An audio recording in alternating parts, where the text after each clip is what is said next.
Greetings. Welcome. Ooh, dude, did David just pop out of nowhere, dude? Like David just showed up like Mexico. Infamous, illustrious David Castillo. And nobody know David was late until he just told on you, David. Yeah, nobody was the wiser. Actually, they know because of you, because we ain't say he was late. We just said he appeared here and he's not on camera. How about that for producing? Take that. Yeah, what's up, my guys? Happy Tuesday. Happy December. That happened quickly. Yeah, right. And here we are for another episode of the South Star Classroom. What's really good.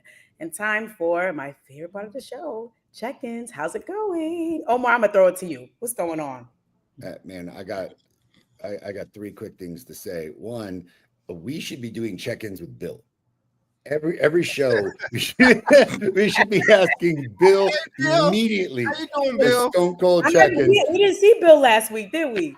I miss Bill. My favorite is when Bill starts hitting up with comments before the show even starts. So, Bill, this is for you. Love you. I want to hear from you. You should be part of this show, just like Mama Toya is, giving us your check-in.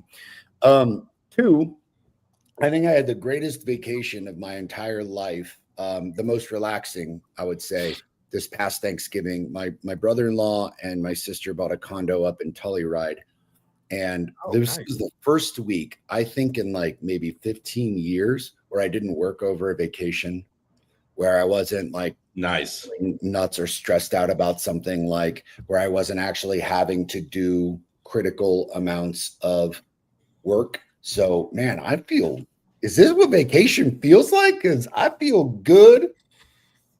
The mother.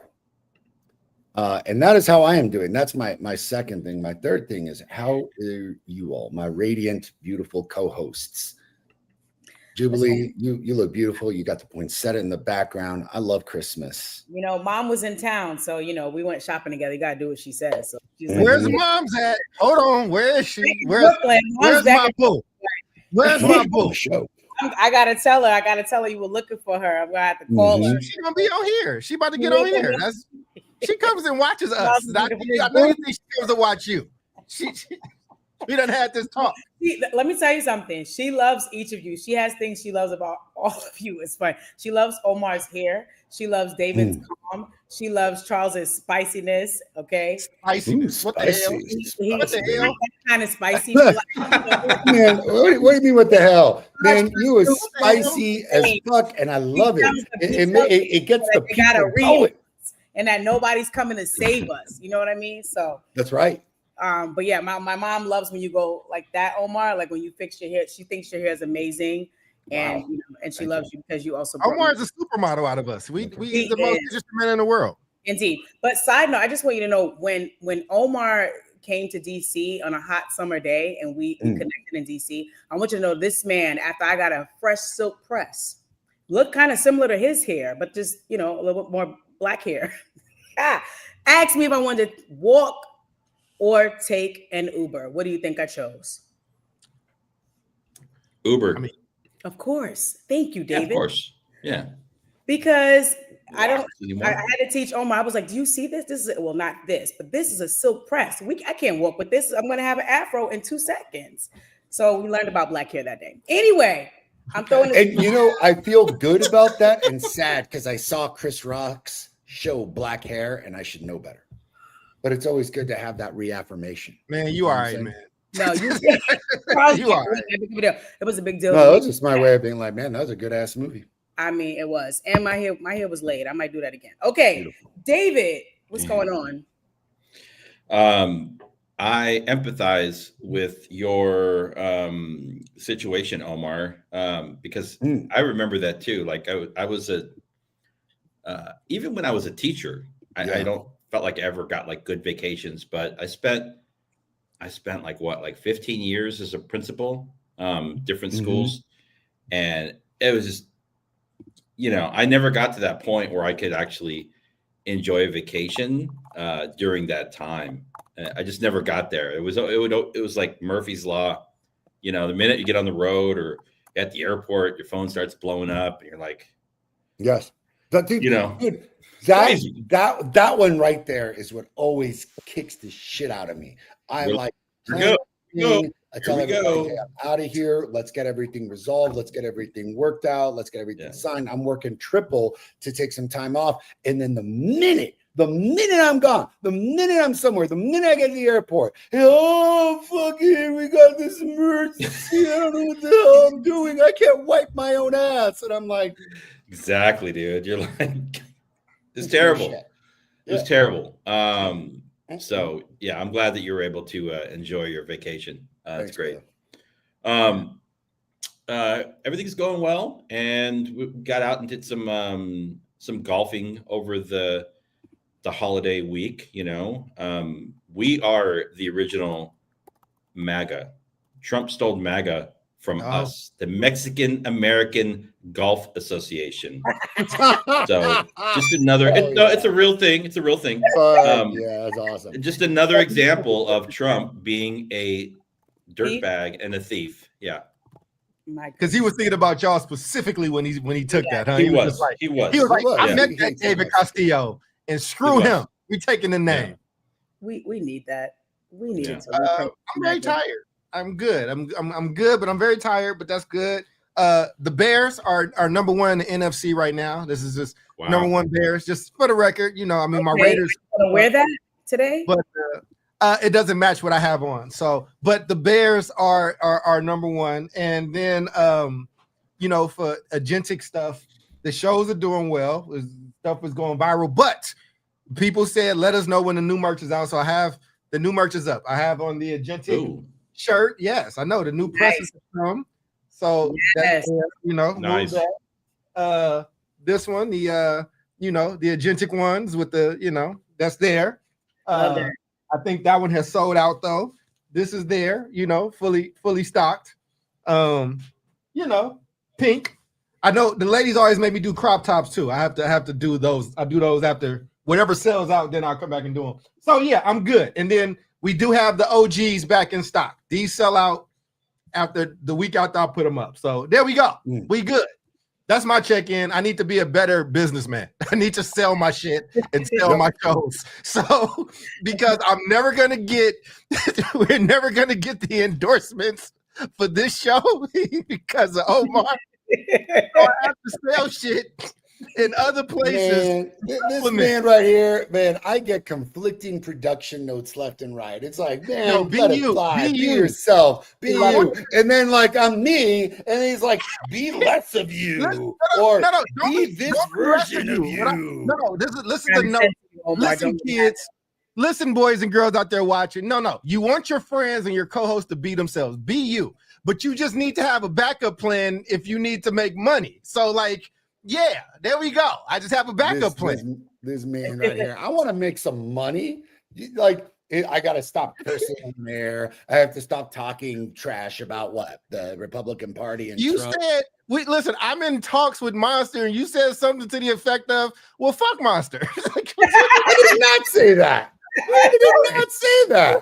There's like these shows are taped. There is no thing anything to do saying that, man. He was just like, I said, hey man, I got the rep. I said the Monster rep, and then all these academic people are gonna be watching. But be yourself. He was like, yeah, fuck that shit. I got you.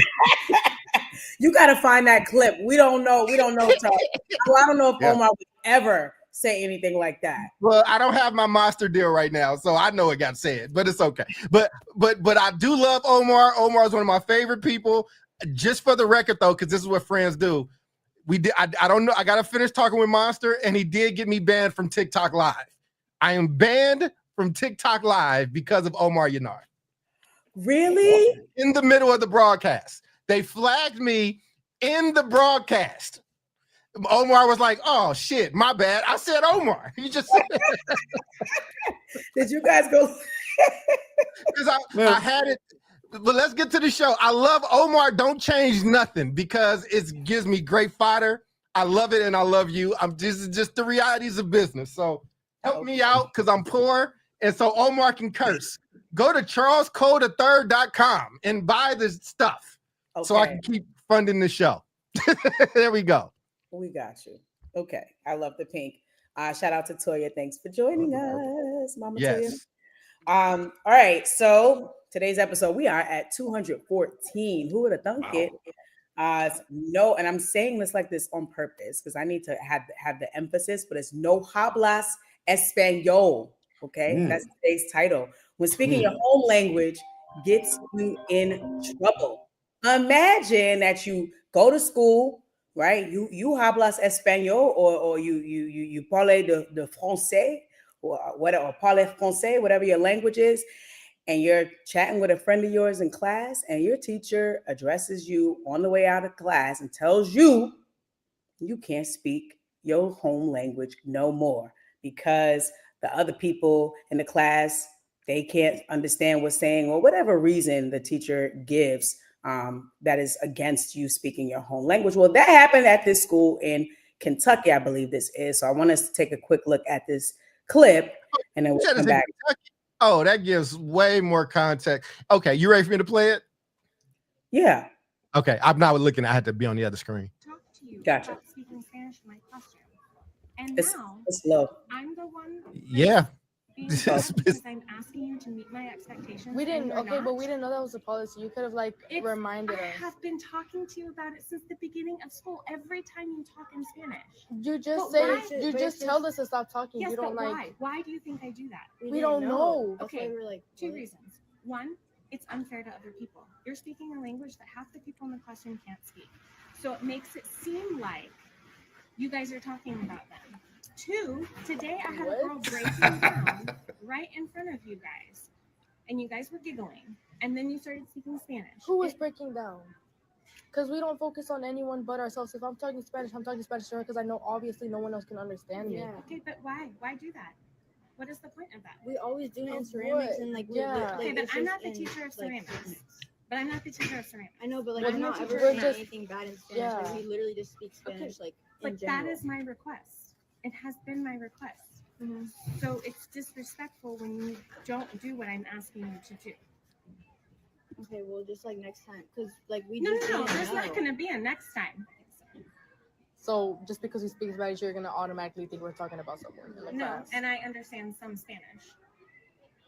So sometimes Okay. I do know what you guys are talking about. We're never talking Not about all someone. the time, and I can't pick it up nearly as quickly. But I do know some Spanish. It's not like we're saying anything bad. So it's, That's not the point. The point is that I've asked you not to.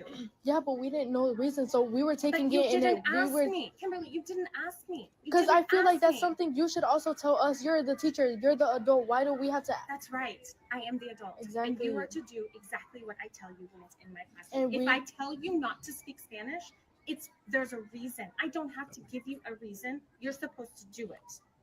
Now, moving forward, there will be absolutely no Spanish in my classroom. Well, there Wow. we have it. There we have it. So let's go to initial thoughts. The chat is already on fire. I didn't even watch that clip ahead of time, so I'm triggered right now. Mm. Mhm.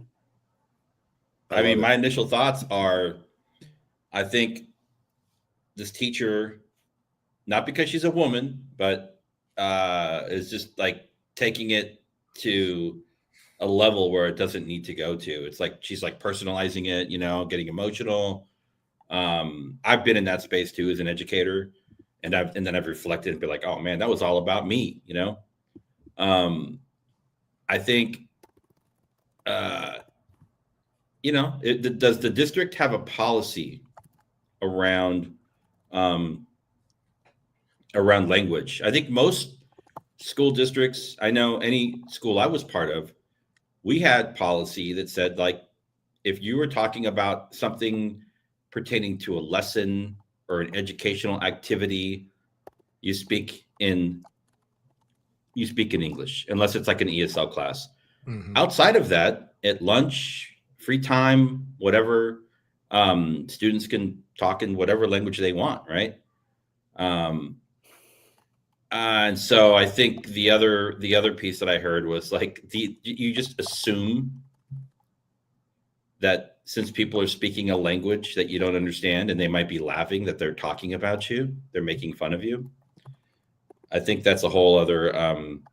I think the teacher has issues to deal with. You know, she thinks that people are constantly like making fun of her. You know, they're probably not. Maybe they are. Maybe they should be. Yeah. Yeah. Yep. Omar, initial thoughts? Man, I'm with David, and I'm with Nikki here. I'm like, girl, like, slow your roll.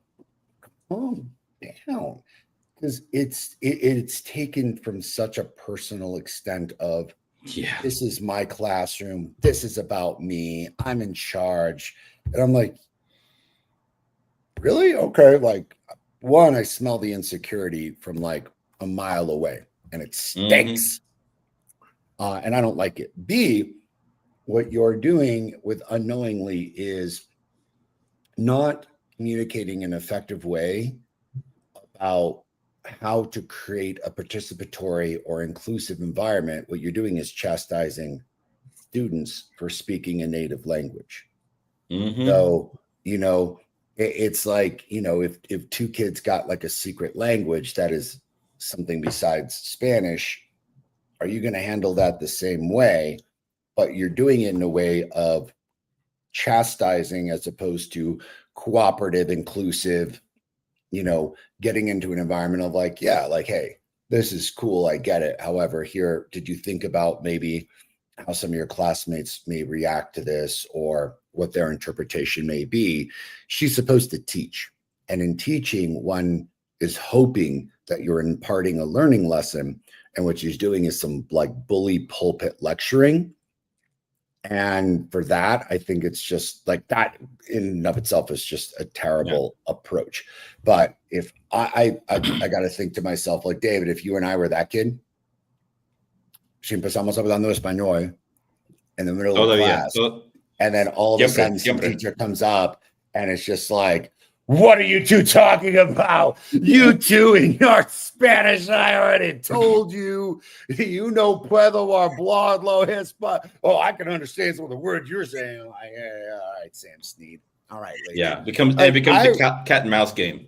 Yeah, and like what happens is that I'm putting myself in the position of a child. I'm not 40, 5-year-old Omar Yanar. I'm like 15-year-old Omar, and I'm like, if I talk back to this teacher, my mom's going to beat the crap out of me. My dad's going to beat the crap out of me. I'm going to get in trouble at school. So I'm put in between a very difficult rock and hard place of having to figure out how to stand up for myself, but then not deal with the ramifications at home.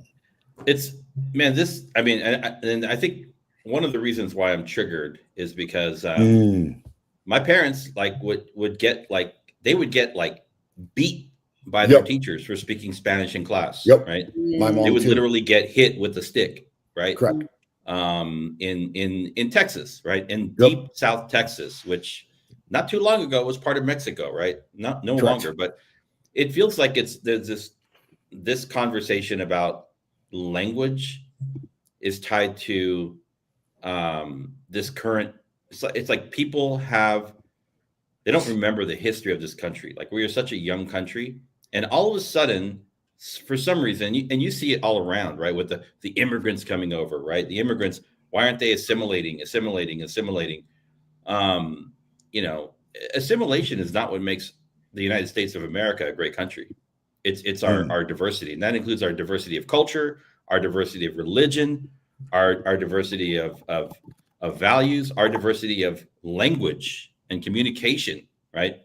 And so it feels like this is like easy pecking grounds for teachers to say like, hey, you're in the US now, speak English, which I agree. We have to have a common language that people can understand. when you are conducting the business of education. But when kids are just being kids, let them talk in whatever language they want to speak in, right? Mhm. There's no harm in that. Yeah. Thank you for that. Charles, initial thoughts? Am I responding to the video or to like the larger topic?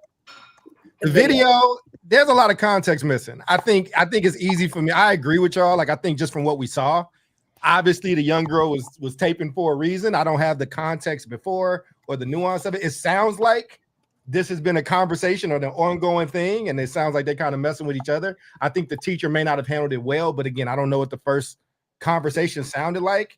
And I've been in situations like the question that you had was like, is it ever appropriate to tell somebody not to speak a certain language? Well, I was in AP Spanish, then you can't speak English in AP Spanish. You got to speak English or French, right? Or I think there's nuance, right? If I had a different reaction, like if David and Omar are in my class, but David doesn't speak great English, it makes sense that Omar is talking to David in Spanish or whatever. But if they both speak in English like we are, but every time we hear y'all speaking Spanish and people are laughing and giggling, it's funny. Like, then I might be like, well, what's happening, right? Like, it would be weird if we're just having conversation with the four of us now, and then y'all just did a segment in Spanish, right? Like, it'd be like, and laughing. So I think Jubilee and I were just talking about it before we came on, and I was telling her, I said, she said, have you ever seen a black person get into it with the people at the nail shop? I said, I've seen the black and Asian woman at the nail shop online, and I used to go get to the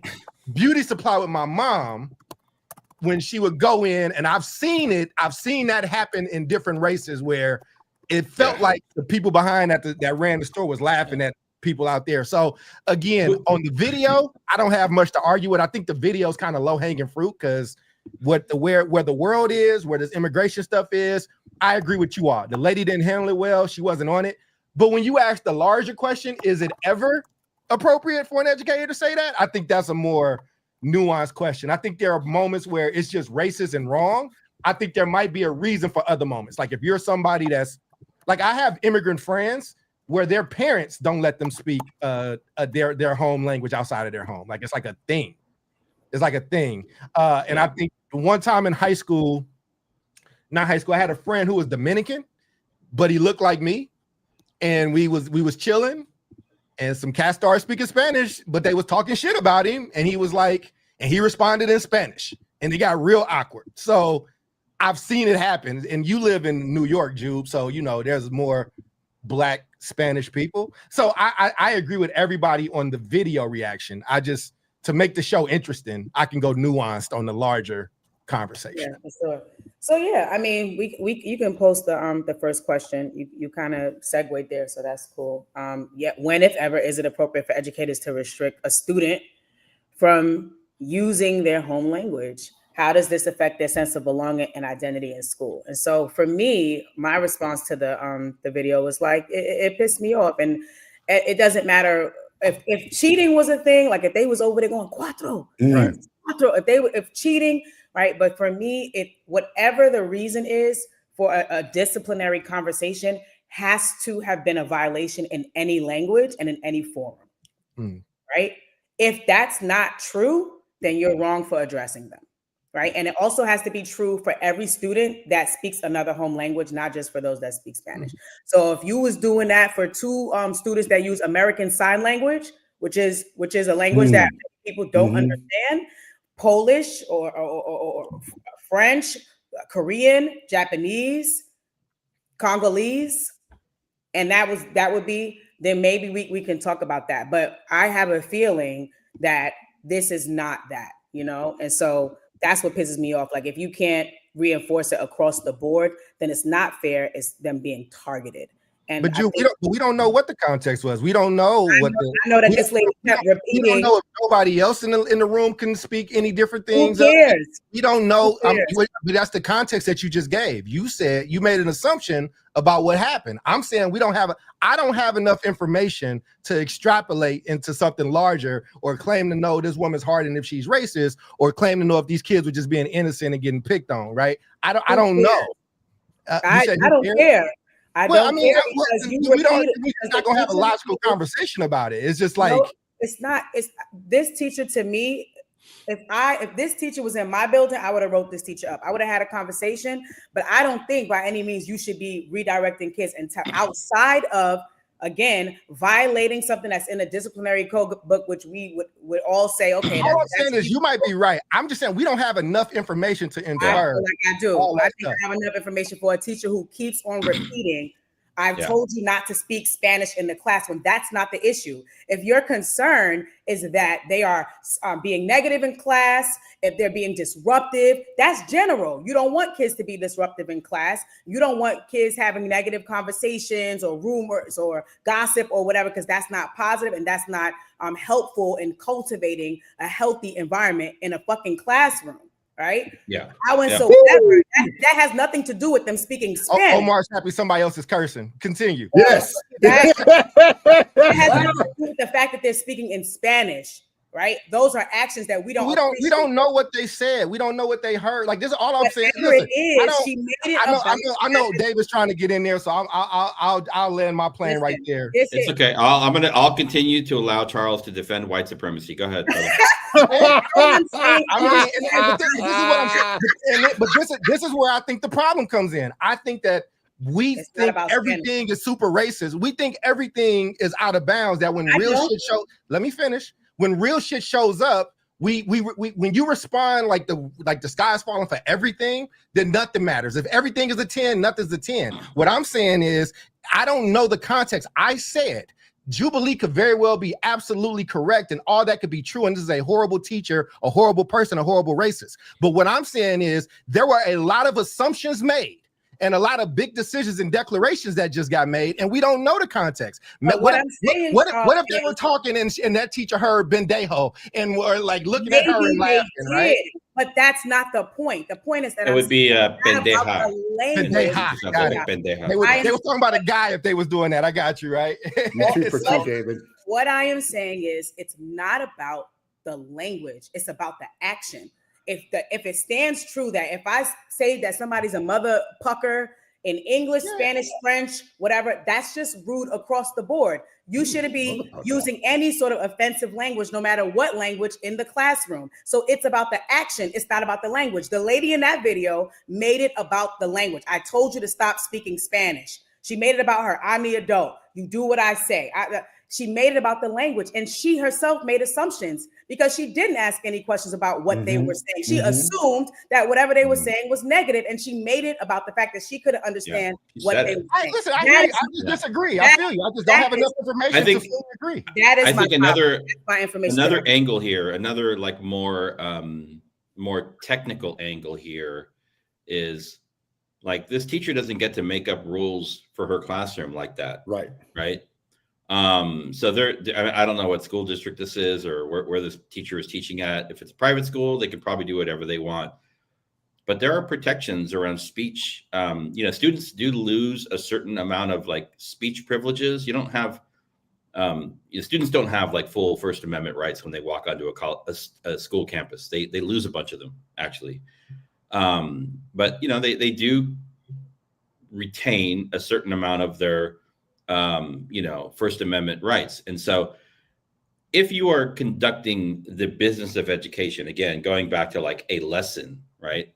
Like it would not be appropriate for the four of us to be like in a group, in a project, and me and Charles start speaking like French, whatever. Because then we can't interact with our peers, right? So I agree with that. I think the question is like this teacher sounds like she's making, and it's a larger issue. She said in my classroom, right? Well, what about like cell phones are not allowed in the school, but in my classroom you can use cell phones, right? So I think this teacher she's definitely on some kind of power trip, that's clear, having nothing to do with the language piece. And I think there's a bigger, I agree. I think we're missing some context, but the way that the teacher is approaching the situation with the students, listen. That's what I'm saying. Like, obviously they had this conversation before. Yeah, I got out. I like left like site leadership right around the time when like every student had a phone, But for the last couple of years, in my time as being a principal, like I knew any interaction could be filmed, right? Any interaction, parent, Right. student, whatever. And so you keep that in mind, and this teacher obviously no got more. emotional, just like, kind of said a bunch of stuff that she probably regrets saying now. And now we're talking about it. And so I think, but there are different ways of handling the situation. And she just got, Absolutely. it could have been anything. This teacher she was out of pocket. She was, she felt disrespect. This is another thing that bothers me with teachers. Like you disrespected me. Like, it's never about like you don't just tell somebody to like respect someone. You have to earn respect. Students have to earn the respect of their teachers. Teachers have to earn the respect of their students, right? But when people assume that students have to respect their teachers, and it's an assumption, it's never going to happen. It's built on some weird, like, privileged hierarchy concept that, basically is like super outdated, right? And so somebody didn't tell this teacher, she didn't get the Cliff Notes. And now here we are talking about this. But I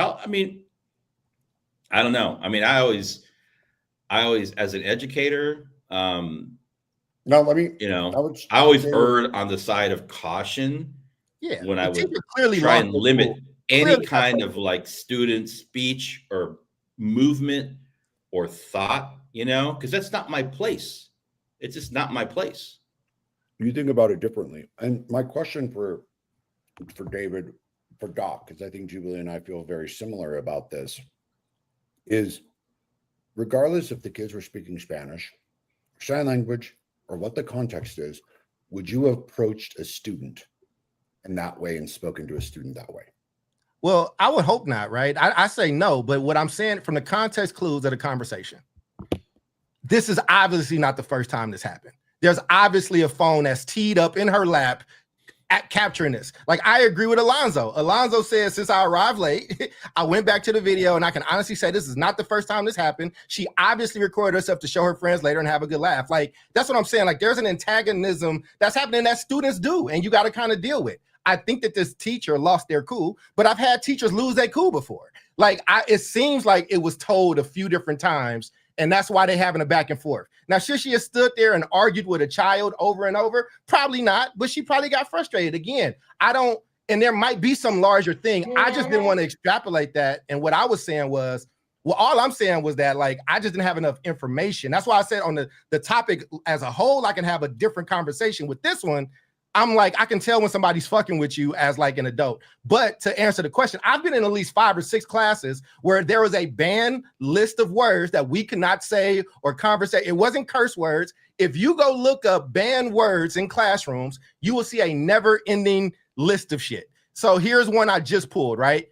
Bruh, bro, on God, say less, Gucci, Riz, bustin', yacht, Sigma, low-key, high-key, finna. Like, teachers do this all the time.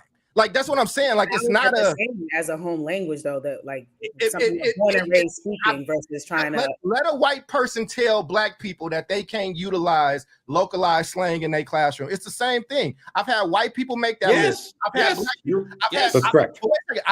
people make that list. I've seen Asian teachers make that type of list. It's a list. It's not a language. The point that I'm saying is people. Listen again. I don't know this woman. I don't care about this woman.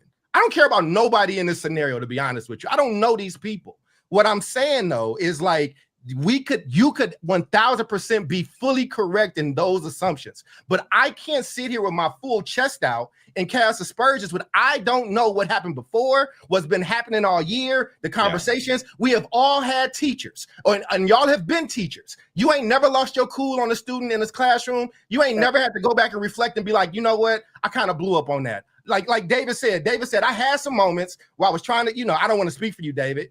That's all I'm saying. I've had many moments. That's all I'm saying. Yeah. I don't want to be like, this is the most racist motherfucker ever, like off of that moment when I know I can clearly see that they are fucking with this lady. That's all I'm saying.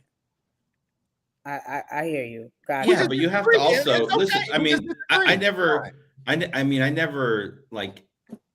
I think it never got to the point where it was about like I felt like somebody disrespected me because I never I never expected my students to respect me. That was never one of my expectations, right? I never walked into a classroom. Expected you to respect the teacher, though, right? Say what? I said, but your parents like if you would have got in trouble. They tried when I was younger, yeah, exactly. but they gave up. I know if I get caught disrespecting as a kid, I'm in deep shit. I was a terrorist in school. Woo! Yeah. I couldn't disrespect adults as a kid. I could not do it. I would get in trouble. Oh, I did it all the time. But I do think there's a difference here. So let me see if I can help to. Let me get my thinking out on this. I'll be very concise. I do think there's a difference in, I think banning words like bruh, this, that, low key, whatever, all those these are like current words, right? This is like the new slang. This is like the new vernacular that kids are using. It's going to change in 10 years. It's going to change in 5 years. No. However, like these are young people that are speaking Spanish that probably goes back 5 generations in their family. It's a lot deeper ingrained into their DNA, right? Their grandparents, their great-grandparents, their parents spoke Spanish. They speak Spanish. So there's a difference between somebody telling you to not use, I feel like, there's a difference between somebody telling you to not speak the language that you've identified with and that your family identifies with going back generations versus a list of 2025 street terms, which is not specific to African Americans, because basically all kids use African American slang now, right? It's like white kids in the Corn Belt, it's I agree. I think for me, that was the first Corn Belt reference in the show, I think, ever. Yeah, we don't often get Corn Belt references. Very nice, very nice. Yeah, I'm really glad you incorporated that. I feel like we just ticked something off of the South Star bingo. Well, there we go. We're going to go to our second question, but I definitely agree with you, David. I do think there's a difference there, but for the same reason, so I won't, reiterate. And I really think it's important to teach students about appropriateness, right? Time and place. I think still, and this video was evidence of it, right? And I'm sure that in my early days, I needed to learn this as well, right? You teach students about time and place. And instead of trying to eradicate things that are really close to them, that mean something to them, right? For example, like what Charles just said about that list, right? When we're coming into this classroom, everybody has to put those things down, right? Because we use academic language in here. That's what we use, right? Or whatever. But it's a way of norming and bringing it together. For those 2 young ladies, I feel like my conversation would have been, listen, I think that's dope. You're bilingual. I think it's amazing. Keep using it, right? Don't let nobody ever try to take that away. But what I want you to be mindful of is the fact that everyone in this classroom is not, right? And I'm not going to make any assumptions about what you were saying. It sounded like y'all was getting it on. Y'all was having a little giggle. I don't know if y'all was talking about me, or you think my nose is funny, whatever. Try to be light with it. But it's but be mindful of your surrounding, right? I don't want you to shrink. I don't want you to think that there's something wrong with you speaking another language that everyone cannot understand, because that's not fair to you as a bilingual human being, right? Howsoever, just be mindful of your environment, right? Mm-hmm. That's more of the conversation that I would be hoping for. To me, she isolated these 2 young ladies and she reprimanded them. And instead of trying to build, what it looks like is instead of trying to build a community that's inclusive and welcoming, you push that out and you targeted them because of their use of language. The behavior even could have been dealt with differently. If she felt like they were being negative or whatever, she could have dealt with that. But instead, she made it about their language. And that is what I have the biggest issue with. Charles? So, Jube, I thought I was going to ask you, I just want to ask you real quick. I just want to ask you, I think that was beautiful. We don't know if she said that the first time. This obviously wasn't the first time. What if you said that and then now it's the 4th time? How are you saying the 4th time? You don't know what she said. That, go back and watch that clip. That's enough. said. That's what I'm saying. Like, I have told you again, to. if we're gonna, so then let's just then we'll just have a conversation about how we feel about stuff. Then I'm just saying there's no evidence that says she did or didn't. I'm asking you, if you're the educator and you've tried to establish that respect, you said it one time, you said it twice. Let's say this your third time. Are you still saying it the exact same way with the exact same tone? I think it depends. If it's not disruptive, But now you're right? making the assumption. Why am I so bothered? First of all, what she didn't say in that video is that it was disruptive. She said it was unfair to the other students. I think she said a lot. I'm just saying, like Omar just said. I'm answering your question. Okay, my bad. Go ahead. You said she didn't say anything about disruptive. She didn't say anything about profanity, even in the words that she did pick up. But I'm asking, did she indicate that she said it already before? I choose my battles, right? If it is something that is harming the classroom community and is impeding the learning progress, then yes, I have a problem. I'm going to get your parents involved. We're going to have another kind of conversation. It's going to escalate because it's disruptive and it's not up to the classroom community. But if I center the issue around myself, that they need to do what I'm saying and stop speaking because it's unfair to my question was more about if a first time versus the third time. And I was just asking you. We just don't agree. It's okay. It's fine. It's good. I don't, but I'm not going to diminish somebody's home language because it pisses me off or it annoys me. No, especially if it's not harming the community. Again, just for the record, people listening, I'm not saying you should diminish anybody's home language. I'm not saying any of that. What we're looking at is a situation that is told from one vantage point with a snippet, and we making some really, really big aspersions. Is what that's all I'm saying. What was in the video? That's what I'm going off of. Okay. Tell. Omar. I got all sorts of things to say, but I'll get us onto the second question, right? We do this all the time. So David has probably done this about 1,000 times. I do this today. How do we actually support English language learning while simultaneously like honoring and integrating students' home languages as a strength? I mean, I got to tell you, for me, it was just really easy. I don't think that this is a complicated endeavor at all. So my conversation with students and our teachers' conversation with students and our principal's conversation with students is pretty much the same, which is you are in a place where we honor our traditions, our Mexican, indigenous, Spanish background, and the language. It is something that we not only want you to keep, but get proficient at. But what I tell kids, and this is sometimes a very difficult thing for them to hear, is, are you going to live in Mexico your whole life? Si vas a trabajar y vivir en México, dígame ahorita. Like, if you're going to live there and work there, tell me now. And none of them, not one, are saying, that's what I want to do. They're like, no.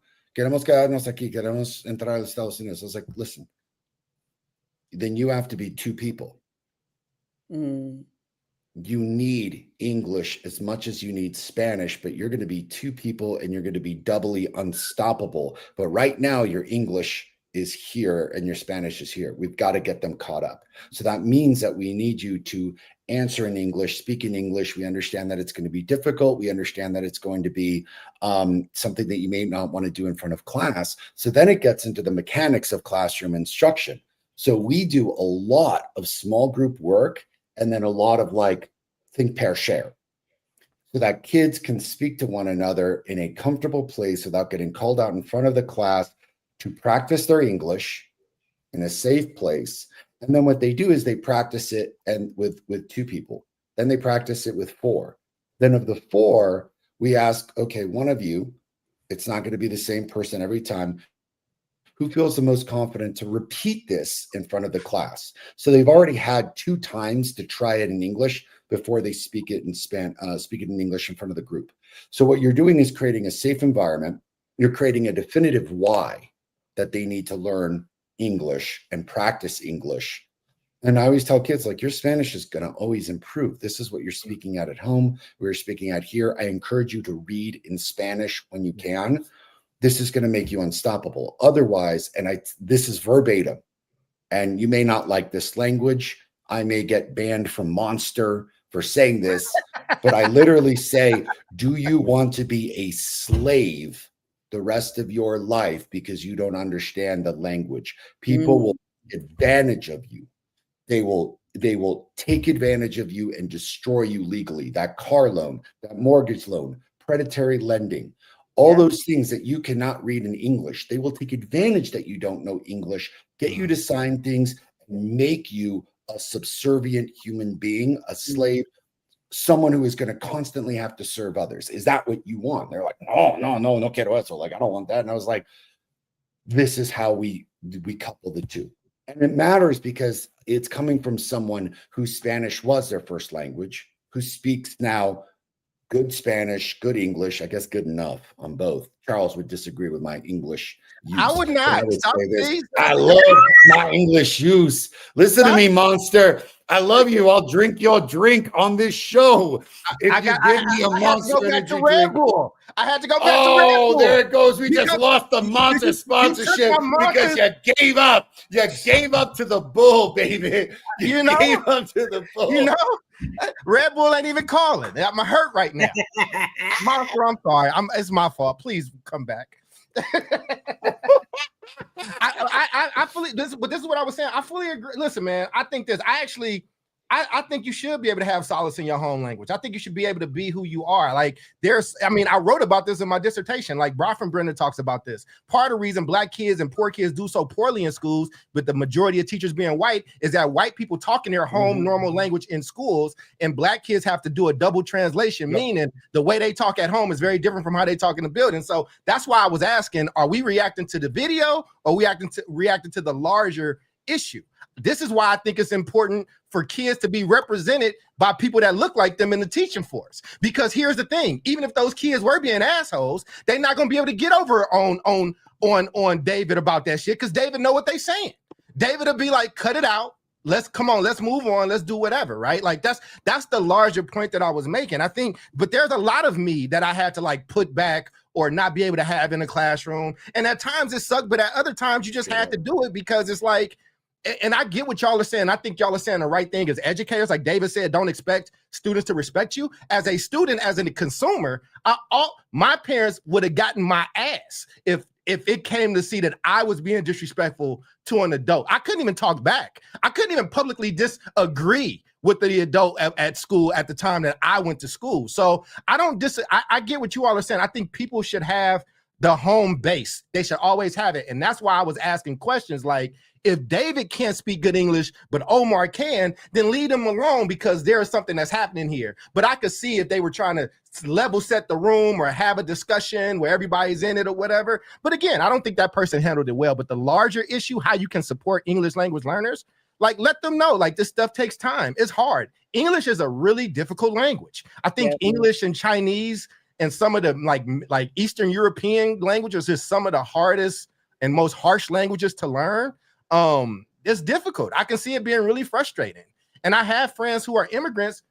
Their parents don't let them speak their home language. Their parents don't let them speak it at home. They just won't do it. And I don't, it's not my family. It's not my culture. So I don't ask questions, but I'm just saying I've seen that happen. And I'm sure y'all have situations you can lean on too, where, these things come up. Yeah. Thank you for that. Anybody else on this question before we move to our third question and move on to final thoughts? He was going to get these 3 questions. She was determined. Yes, because I do want to talk about this cultural awareness and leadership. I think we've all had. I'm putting it up for you right now. I got you. Thank you. I love what you said, Omar. About how you message the importance of being bilingual. I think that's really affirming. It's inclusive. And I think that kind of approach and philosophy around it definitely will help children thrive. And I have a soft spot for this because I think school should be a place of belonging. And I think, yes, to your point, Charles, there's a lot of information we don't know, but I think what that teacher, how she approached it, I don't care if it's her 7th time, what the laurels that she's standing on is what I have an issue with. I just don't think in any sort of situation that would be appropriate outside of cheating or saying something completely inappropriate to someone else, that. Anyhow, all right. So how do implicit biases, ethnocentrism, or assimilationist thinking show up in classrooms, and what can educators and leaders do to actively counteract it? And Omar, I'm throwing it to you first because we've had conversations about this. I did get to visit El Paso Leadership Academy a few years back, and we had a conversation about this because when Omar took me on this tour, okay, it was his students that greeted me, shook my hand, and was able to say what's going on in English and in Spanish. And he's like, yeah, they just got here like 4 months ago, wasn't saying a word, you know? So I see the power of being able to embrace both at whatever level of proficiency they're in. So I'm throwing it to you first. Yeah. I mean, I just had this conversation today with adults about communication and their management structure, which is you've got to be able to meet people where they're at. You're the adult, you're the leader. So like one of the things that bothered me about this teacher, she's like, I'm in charge here, I'm the adult. Bro, no one wants to hear that. Had you told me as a kid, I would have been quiet and been like, yes, ma'am, because my mom would have beat the shit out of me. But in my head, I would have been like, you a rat suit wearing insecure mofo. To quote my man, Rudy Ray Moore / Dolomite, who is a role model to me. And maybe why I have the language that I use today. Because Dolomite that's reference. No way. Yeah, Love hell it. yeah, I love Dolomite, man. That's no way to speak as a person, especially a kid. So it's like, how do we get through this work? When I was a teacher, there never would have been a board that said, don't say bruh.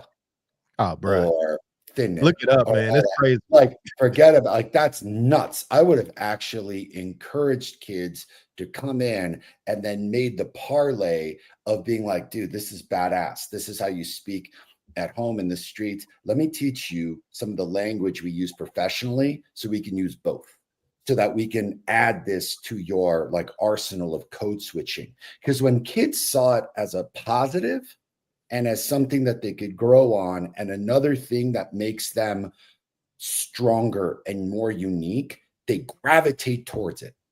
And how easy was that? I did it in less than 5 seconds, Jubilee?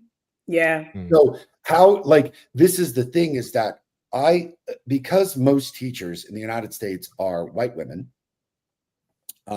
because all teachers basically went to college, it's about having a conversation with teachers before the kids even show up to check themselves, which is, what are all of your biases about classroom instruction? You're going to teach the way you were taught. And I ask them dude, I do this exercise almost every single year. And I think it's germane to this conversation.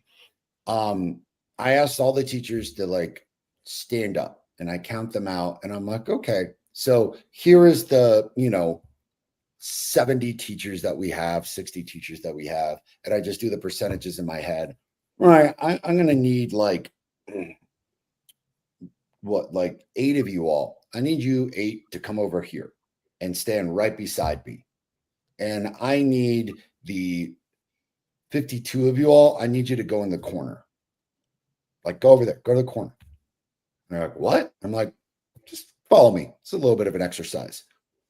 And I announce, congratulations, ladies and gentlemen. In El Paso, 16% of all kids will go to college and through college. Congratulations to you 8. You are the future teachers. Now, you 8, I want you to look back at the 52. What happened to them? Those are your kids. Now what? Do you want your kid to be in that group of 52? I want you to imagine if I did that with your child in a gymnasium. I asked, of the 100 kids in this school, which we do not have, it's more like 1,000, 1,000 kids in this school. I need 860 of you all to go to that corner, and I need 120 of you all right here. Now, I want you to imagine your kid is in that 860. How would you feel about that? How would you feel about, from the very beginning? That's what you're doing. When you are teaching how you were taught, you're only teaching to this 14%, the 16%, and not the 84.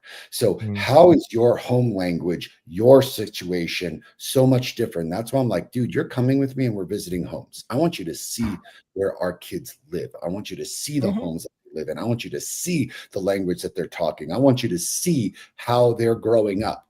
And I need you to meet them where they're at. Because if you continue to say that this is the dominant culture, the dominant situation, what are you doing other than just chastising instead of teaching and empowering? And that's not what we're in the business of.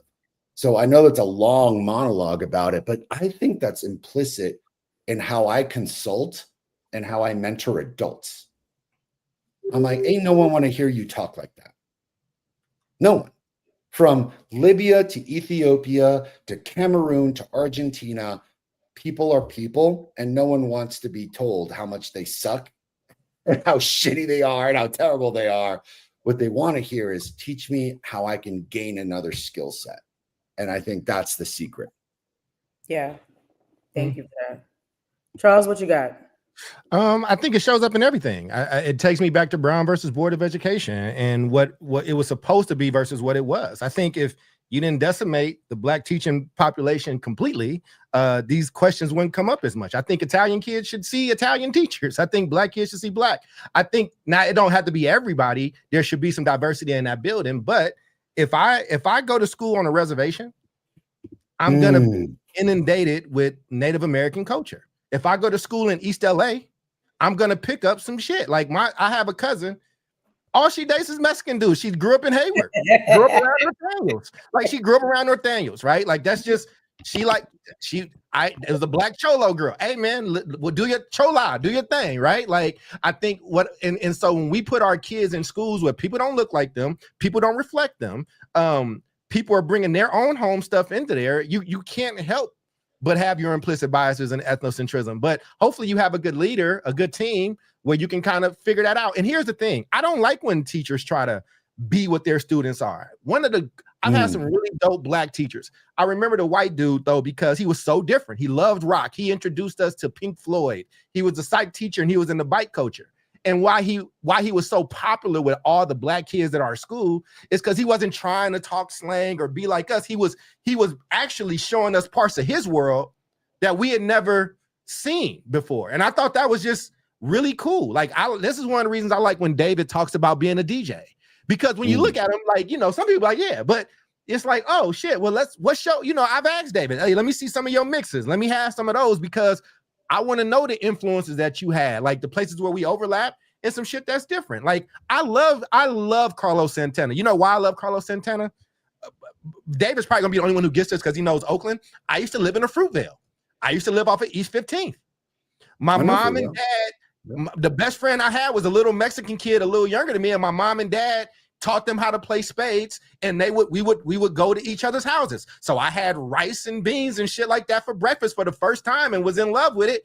Dude had black fried chicken for the first time and you couldn't tell him shit. Like, so I think the way I think that mixing is a really, really good thing. The point that I originally made though, you got to have a home base. Like he has to have somebody. If you're struggling to learn English, which again is really, really, really difficult, you got to have somebody you can go, that's an adult with some authority that you can go speak in Spanish to, that you can go speak Chinese to, that you can do that. And this is where I give the Chinese more props.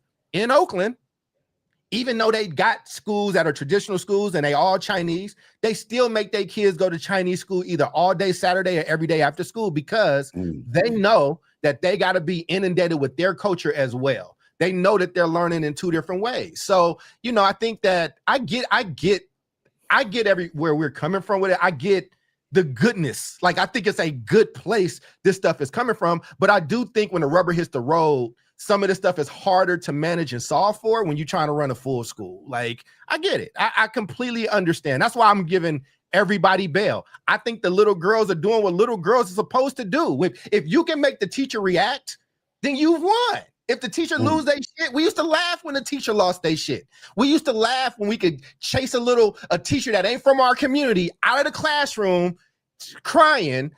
Kids are fucking bad. Kids are kids. And I also have had really dope adults that usually are really good teachers lose their shit sometime. Like, yo, I really lost it on that one. That's all I'm saying. So I think the way that you deal with that stuff is you have conversations about it. You give room for some grace. You talk things out and you just come back and be better because we're going to fuck up. Everybody's gonna fuck up. So what is the culture of our school, and how do we handle when that happens? Yeah, Just saying. That's that. So we're going into final thoughts. So do you want to? No, it's fine. But do you have anything you want to add for your final thought, and then we'll? Oh, we're closing out. No, that's it. Listen. I like these. I think these are better episodes. I hate episodes that we all agree. I think that shit is boring. So my thing is like fight it out. Like let smart people have it out. There's going to be points made, but I think that's what make the show so great, because I do think there are people that might have been feeling the way that I was describing, but they know that they can't say that stuff. They can't publicly feel that way because they're going to be, they're going to get some shit on them, man. So that's all. But I appreciate the conversation. And like I said, I still maintain you might be 1000% right, to which I would be 1000% on your side. Charles didn't want to say something with my full chest without a lot more information. Gotcha. All right. Well, David, what you got for final thoughts? And you can combine it with this question or do your own thing. Yeah, I'll combine it, and I'll be brief. I think I definitely have like strong feelings around like this assimilationist argument.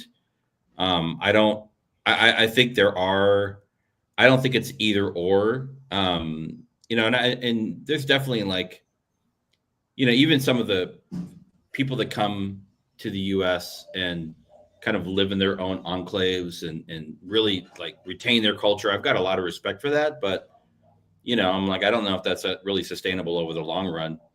I also think the opposite is true. I think people that come here and just totally like try and grab onto whatever quote unquote American culture is and values are, I think that's a losing cause too. So I think there are certain parts where, you have to retain particular elements of your culture, includes your language. And then there are certain parts of your that should probably change, right? Like there are plenty of parts of like, Mexican culture that we could probably say we're better off without, right? That's for another show. I would and Jubilee did not say that. So continue. I just said that. Yeah. And then like the other thing, I mean,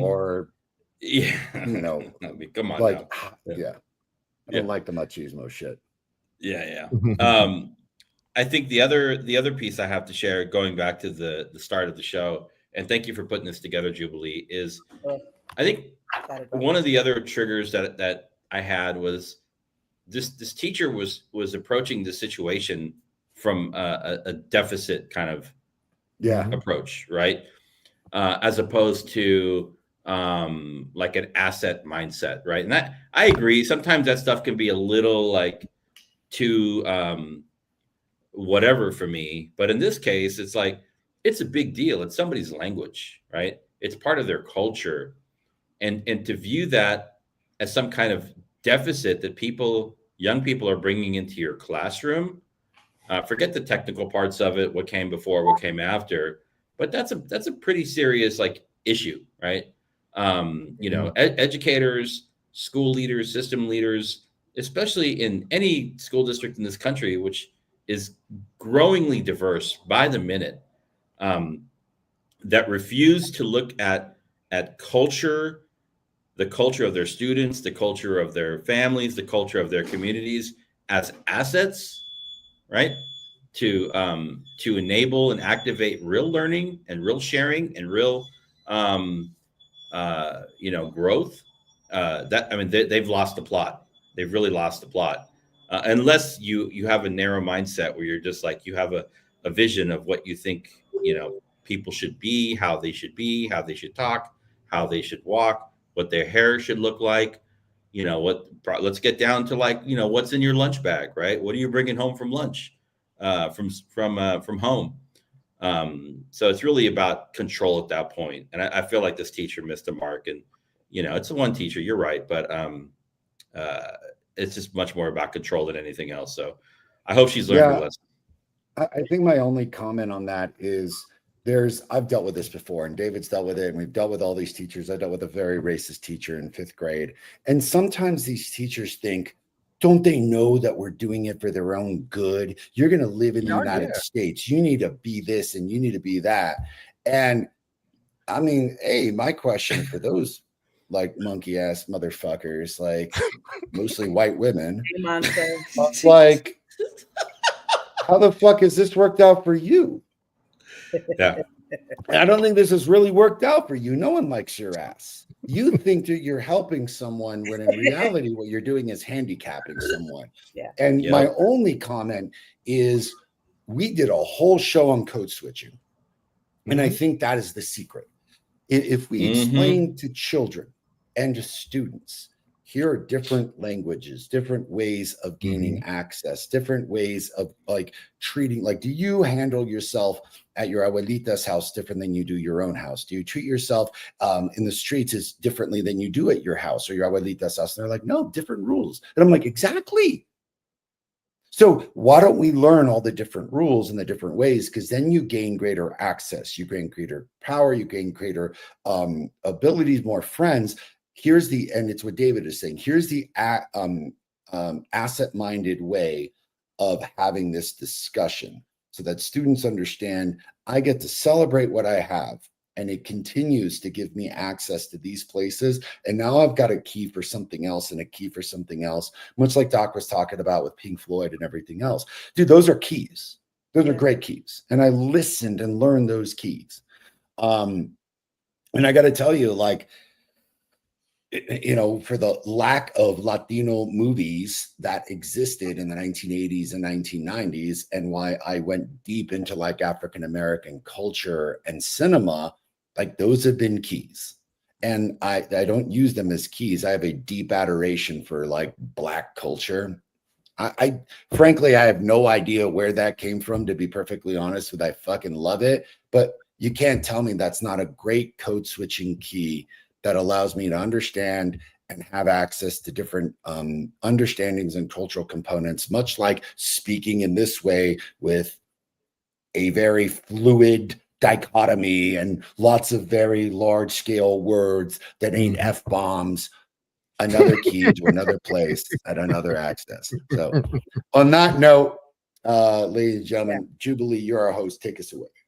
Yeah, yes. I had a couple of thoughts. I think, again, this is a tell us what's on your mind. I mean, I was a study abroad student, and I studied abroad in Boston. No one spoke. That's a great English. example. They weren't even playing. That they really didn't speak English. And the school that I attended had 150 countries represented there. Yeah, and so my class had a bunch of kids. The teacher didn't know what any of us were saying. None of us. Right? Nor did she care. All she wanted to make sure that was that when it came time for us to conjugate this verb, that we were able to do it appropriately in the right form, right? And when it was time for us to do conversational French, right, that we were showing up, because there was no way for her to be able to track up to 30 different languages in one class for all of us that were there. And she kept the main thing, and that was our learning. That was our progression in the class, you know? And so I think that's why this is a soft point for me, because I think the teacher missed it. And if it was a redirect on student behavior because it was disruptive, right? Or because, they didn't follow her directive, right? It was supposed to be quiet and they were talking during independent work time. Whatever it is, it wouldn't have mattered if it was in English, Spanish, or Russian. It wouldn't have mattered because she gave a directive and they were supposed to follow through, right? But she made it about the Spanish. That's a cool pissed example, me off, because it wasn't about the Spanish. It was about the fact that perhaps you gave a directive, right, for whatever reason, and they didn't follow through. And then also you made assumptions, teacher. You didn't lead through inquiry. You didn't ask any questions. You made an assumption that they were talking about you or whatever the case may be. And I think the teacher missed an opportunity to really build a relationship there and teach about time, place, and appropriateness. And then, that's my last point, is kind of a connection to what I just said in terms of just picking your battle as a teacher. You know what I mean? Like, hey, if you come in the classroom and you speak in that way, look, just show up when it's time to show up. When we about to do this debate about Roe v. Wade or whatever, I don't want to hear, bruh, this and that. That's fine. You can have a standard in your class, right? But the standard should not become this thing that excludes, right? Or that is not welcoming, or that's targeting a specific group in your class, So that's my final thought. I'm Jubilee. That's David Castillo. That's Dr. Charles Cole III. And that's Omar Yanar. And we are the South Star Classroom. Tune in next week. Wednesday, 6 p.m. Eastern Standard Time. I almost messed that You up. got it. We love Got y'all. Peace out.